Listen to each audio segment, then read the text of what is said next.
औज़ुबिल्लाहि मिनश्शैतानिर्रजीम बिस्मिल्लाहिर्रहमानिर्रहीम। आज का हमारा जो टॉपिक है डेट इज़ अबाउट नमोनिया और ये क्लास 10 चैप्टर नंबर 10 में मौजूद है। नमोनिया क्या है?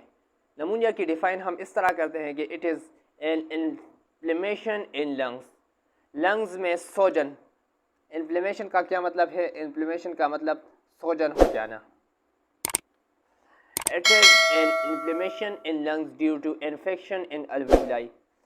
alveoli में इन्फेक्शन की वजह से लंग्स में सोजन हो जाने वाले कंडीशन को हम नमूनिया का नाम देते हैं। और अगर हम इसकी प्रॉपर डिफाइन करें तो वो हम इस तरह करते हैं कि लंग्स इन्फेक्शन, लंग्स इन्फ्लेमेशन या लंग इन्फ्लेमेशन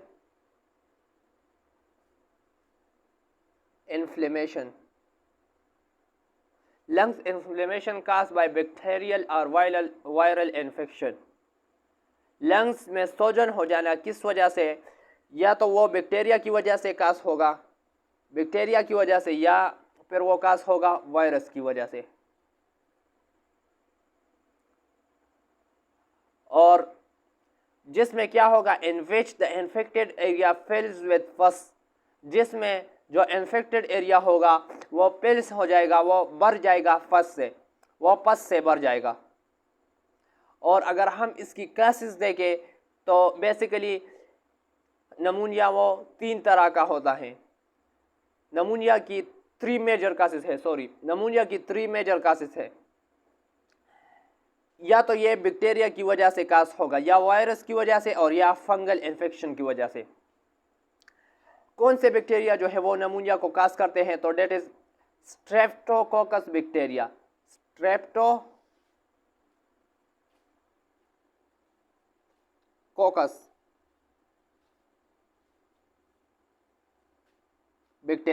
स्ट्रेप्टोकोकस बैक्टीरिया एक ऐसा बैक्टीरिया है जो कि नमूनिया को कास करता है, जो कि नमूनिया को कास करने में किरदार अदा करता है। इसके अलावा अगर हम वायरस देखें तो वायरस में इन्फ्लुएंजा वायरस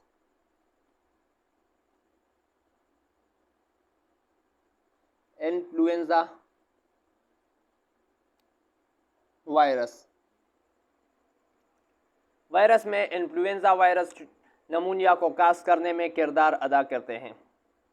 और नमूनिया जो है वो फंगल इन्फेक्शन की वजह से भी कास हो सकता है। अब हम अगर नमूनिया की सिम्टम्स देखें, नमूनिया की अलामात देखें तो उनमें शेवरिंग मीन कांपना। लेकिन ये वो वाला कांपना नहीं है जो बंदा डर से कांप रहा हो। ये वो कांपना है जो सर्द की वजह से बंदा कांप रहा हो, तो यहाँ कांपने से मुराद वो वाला कांपना है। और ब्रीथलेसनेस मीन्स सांस लेने में दुश्वारी होगी। नमूनिया का जो पेशेंट है उसको सांस लेने में दुश्वारी होगी। इसके अलावा कफ होगा। किस तरह कफ होगा? With sputum production. बलगम, जो ये नमूनिया का जो पेशेंट होगा उनमें तो कफ होगा, लेकिन किस तरह कफ होगा? उनमें बलगम आएगा। वो जब कफ करेगा, वो जब कांसी करेगा तो उस कांसी में बलगम के साथ कांसी होगा, उस कांसी में बलगम आएगा। इसके अलावा स्नीजिंग, छींकना, और शॉर्ट थ्रोट, गले का सोजन, गले में दर्द, और जो कि फिर उसके बाद क्या होता है? Which are then followed by high fever, जो कि बाद में हाई फीवर में तब्दील हो जाता है, जो कि बाद में पेशेंट को बहुत ही ज़्यादा हाई फीवर हो जाता है। और बाज़ औक़ात बॉडी का टेम्परेचर 104 फ़ारेनहाइट तक पहुंच जाता है। इतना हाई फीवर हो जाता है कि बाज़ औक़ात बॉडी की टेम्परेचर 104 फ़ारेनहाइट तक पहुंच जाता है। अगर हम नमूनिया की मैकेनिज़्म की बात करें कि नमूनिया का क्या मैकेनिज़्म है, तो बेसिकली नमूनिया ये काजेटिव एजेंट्स जो है बैक्टीरिया, वायरस और फंगल इन्फेक्शन, ये अल्वेओलाई में दाखिल हो जाते हैं। अल्वेओलाई में दाखिल हो जाने के बाद ये वहाँ सेटल हो जाते हैं। ये वहाँ ग्रो करते हैं, रिप्रोड्यूस करते हैं, और रिप्रोड्यूस के नतीजे में क्या होता है कि इसका जो नंबर है, काजेटिव एजेंट्स का जो नंबर है, जो बैक्टीरिया, वायरस या फंगल इन्फेक्शंस है, वो नंबर में इंक्रीज़ हो जाते हैं। तो जब नंबर में इंक्रीज़ हो जाते हैं तो फिर ये काजेटिव एजेंट्स, बैक्टीरिया, वायरस और फंगल इन्फेक्शन जो है ये डैमेज करना शुरू कर देते हैं, ये लंग्स टिश्यू को डैमेज करना शुरू कर देते हैं। It starts the damage of lung tissue, ये लंग्स टिश्यू को डैमेज करना शुरू कर देते हैं। तो हमारा जो इम्यून सिस्टम है वो जवाब में क्या करता है, in the response of immune system, the जवाब में वो बहुत ज़्यादा पस प्रोडक्शन होती है। इम्यून सिस्टम के जवाब में के रिस्पॉन्स में बहुत ज़्यादा पस प्रोडक्शन होती है, और इस तरह जो है नमूनिया डेवलप्ड हो जाता है। मिसाल के तौर पर मैं यहाँ डायग्राम बना लेता हूँ।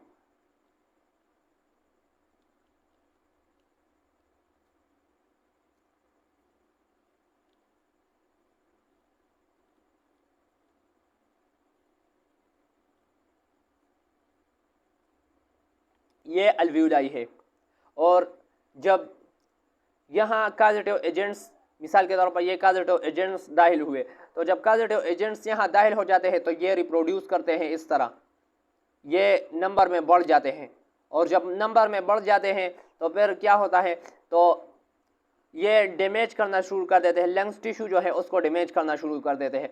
तो इम्यून सिस्टम के रिस्पॉन्स के तौर पर यहाँ ज़्यादा पस प्रोडक्शन हो जाती है। पस प्लस फ्लूइड, पस फ्लूइड जो है यह जगह फ्लूइड और पस से भर जाता है। ये जो अल्वियोलाई है, ये अल्वियोलस, अगर हम एक की बात करें तो अल्वियोलस, ये सारे जिस जगह ये मौजूद है ये सारे जो है पस से भर जाते हैं। तो जिसके नतीजे में क्या होता है, जिसके नतीजे में नमूनिया डेवलप्ड हो जाती है।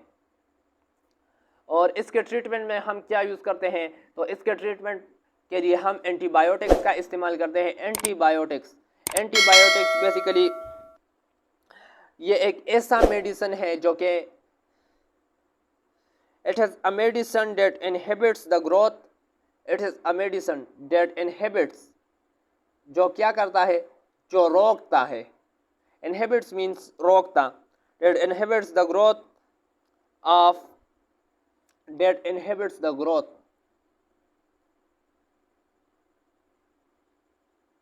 and destroy microorganism.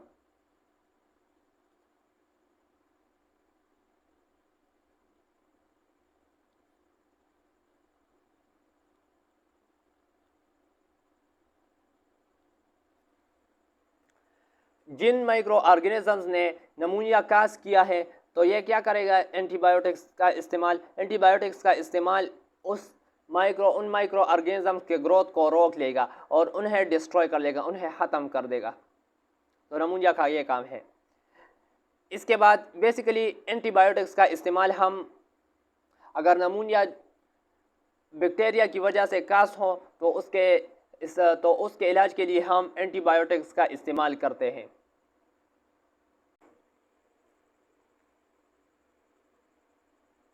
अब अगर हम वैक्सीन की बात करें तो वैक्सीन क्या करता है, वैक्सीन हमारे बॉडी के इम्यून सिस्टम को मजबूत कर लेता है,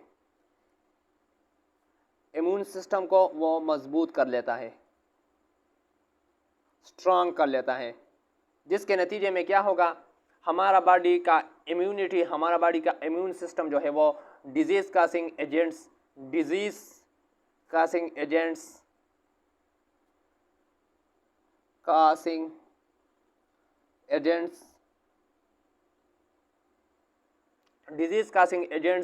के मुकाबले के लिए तैयार हो जाता है और स्ट्रांग हो जाता है।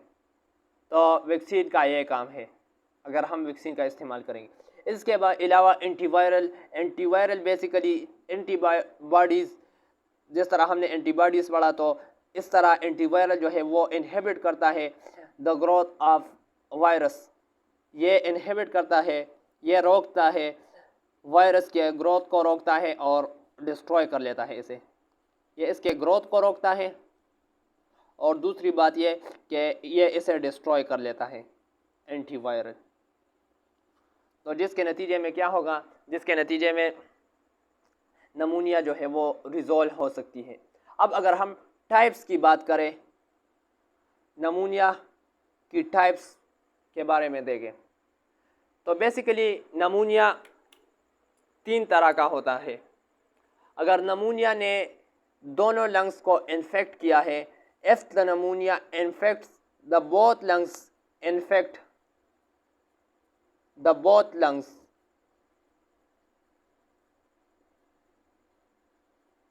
जब दोनों लंग्स को नमूनिया इन्फेक्ट करे तो इस तरह के नमूनिया को हम नाम देते हैं डबल नमूनिया, डबल नमूनिया।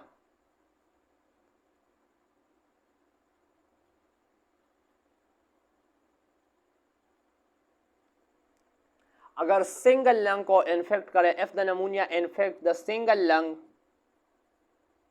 सिंगल लंग, अगर सिंगल लंग को इन्फेक्ट करे तो इस तरह के नमूनिया को हम सिंगल नमूनिया कहते हैं, सिंगल नमूनिया।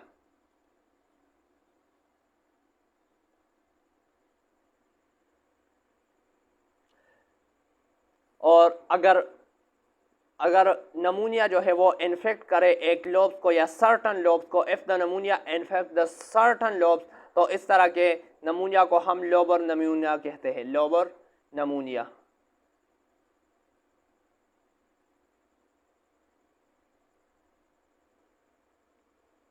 तो हमने नमूनिया के बारे में पढ़ा कि pneumonia is the inflammation in lungs due to infection in alveoli, और lungs inflammation, pneumonia is lung inflammation caused by bacterial or fungal infection in which the infected area fills with pus। अब मैं अगर कासेस repeat करूँ तो हमने कहा कि pneumonia is caused by 3 major factors. उनमें पहला जो है वो बैक्टीरिया है। बैक्टीरिया में कौन से बैक्टीरिया जो है वो नमूनिया को काज करते हैं? बेसिकली वो स्ट्रेप्टोकोकस बैक्टीरिया नमूनिया को काज करते हैं। और वायरस, कौन से वायरस? इन्फ्लुएंजा वायरस, वो बैक्टीरिया को काज करते में किरदार अदा करते हैं। इसके अलावा फंगल इन्फेक्शन, वो भी नमूनिया को काज करते हैं। अब अगर हम सिम्टम्स की बात करें तो सिम्टम्स में शेवरिंग मीन्स कांपना, लेकिन ये वो कांपना नहीं, सर्दी से कांपना।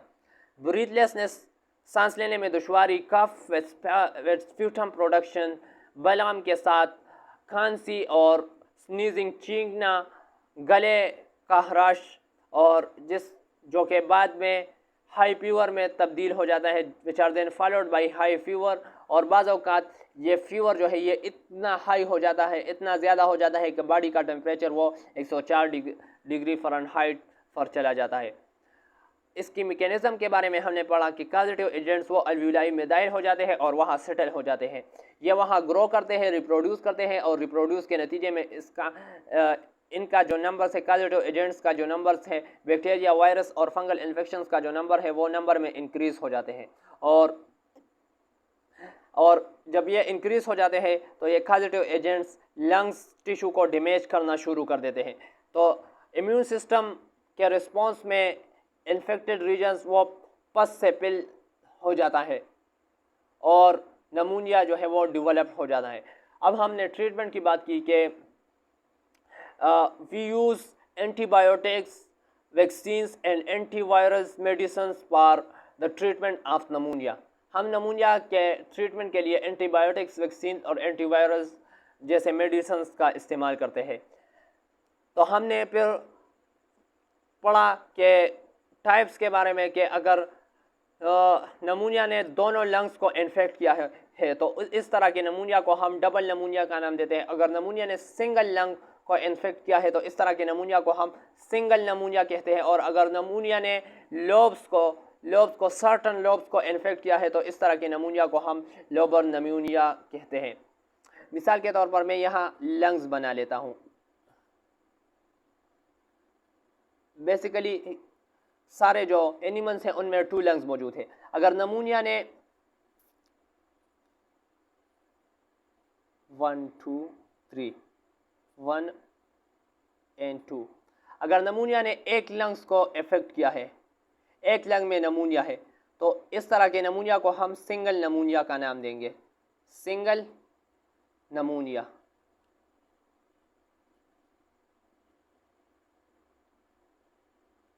अगर नमूनिया ने दोनों लंग्स को इफ़ेक्ट किया है तो इस तरह के नमूनिया को हम डबल नमूनिया का नाम देंगे, डबल नमूनिया। और ये हमने पढ़ा था कि राइट लंग जो है, राइट लंग में 3 लोब्स मौजूद है, और जबकि लेफ्ट वन में 2 लोब्स मौजूद हैं। तो राइट अगर नमूनिया वो 1, 2 और 3 लोब्स में मौजूद है या 2 लोब्स में मौजूद है, अगर नमूनिया 1 लोब इस लोब में मौजूद है और इस लोब में, तो इस तरह के नमूनिया को हम लोबर नमूनिया का नाम देंगे। If the pneumonia infects certain lobes, then such pneumonia is called lobar pneumonia। तो ये आज का हमारा टॉपिक था। अगर आपको हमारा ये वीडियो अच्छी लगी हो तो आप प्लीज़ हमारे चैनल को सब्सक्राइब करें और वीडियो को लाइक करें और साथ में बेल आइकन को भी दबाएं ताकि हमारी हर नए आने वाली वीडियोस का नोटिफिकेशन आपको मिलता रहे। अल्लाह हाफिज़।